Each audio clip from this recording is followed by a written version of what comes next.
In November 1999, Kuntrell Jackson was only 18 days past his 14th birthday when he made the fateful decision to go with 2 other teens to a video store. But before that moment, Kuntrell's life had been surrounded by violence and struggle. I was raised in the government housing projects.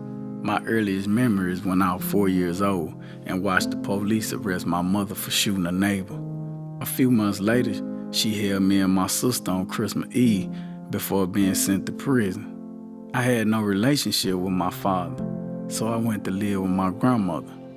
Once my mom returned home, I saw her boyfriend physically and mentally abuse her. Drug abuse surrounded us. When I was 11 years old, my older brother went to prison for shooting a man. On November 18th, 1999, Kuntrell and 2 other teens were walking through the housing projects in Blytheville, Arkansas, when someone suggested robbing a local video store. When they got to the store, Kuntrell decided to stay outside while the other 2 teens went in. After a few minutes, Kuntrell became concerned about what was going on inside. A few minutes after he entered the store, he saw one of the other teens shoot and kill the store clerk. The 3 then fled without taking any money.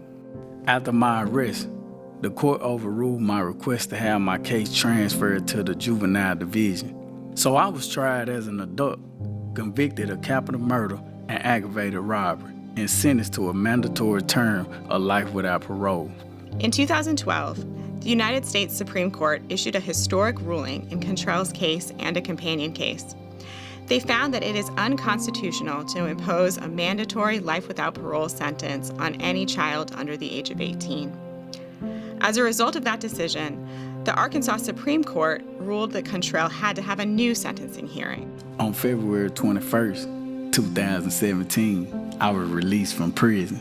To help me adjust after my release, I agreed to spend time in Montgomery, Alabama, participating in PrEP, EJI's reentry program. I want to be a professional actor, writer, and inspiration to youth who come from backgrounds similar to mine. When I was in prison, I learned that in order to survive as the youngest person, I needed to understand body language, emotion, voices. I had to learn to read people in order to figure out who posed the threat long before a threat became obvious. I also had to learn how to project confidence no matter what and influence people around me with communication, especially knowing how to tell a good story or a joke. I think acting and creative writing allowed me to use all those skills I developed over the years to share and explore my own story while also experiencing what it's like to live inside of another person's story. My work is clear. The odds facing me are clear. The potentials I have to make an impact is clear. But what's also clear is I can't do it alone, and neither can EJI. I need you to commit to meet someone with a story like mine and listening. The destructive narratives and ideas about young people cannot be replaced until you have other stories to replace them with. Volunteer with groups that'll lead you to our stories. Once you find your way to our stories, share them with people who vote, with elected officials, with judges, with reporters, with the whole world. I'm so excited to be sitting next to this young man who is living proof of what justice, what redemption are all about. I met him when he'd been condemned to die in prison. People didn't believe his life had meaning. They thought his life was beyond redemption. They didn't think he had purpose. But he's come out of prison and he's proved all of that wrong. He's doing amazing things. He's representing the hope that we ought to have for everybody. There are thousands of people coming out of jails and prisons every year who need our support, who need our commitment, who need our compassion, who need our belief in what human beings can do if we give them the right chance.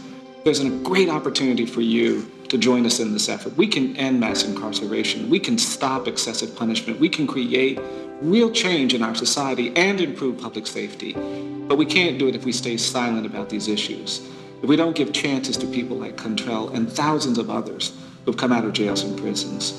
Join us in this effort. Help us change the world. Help us end mass incarceration and excessive punishment. Help us restore life and hope in so many communities that have been devastated by unfair and unjust punishment.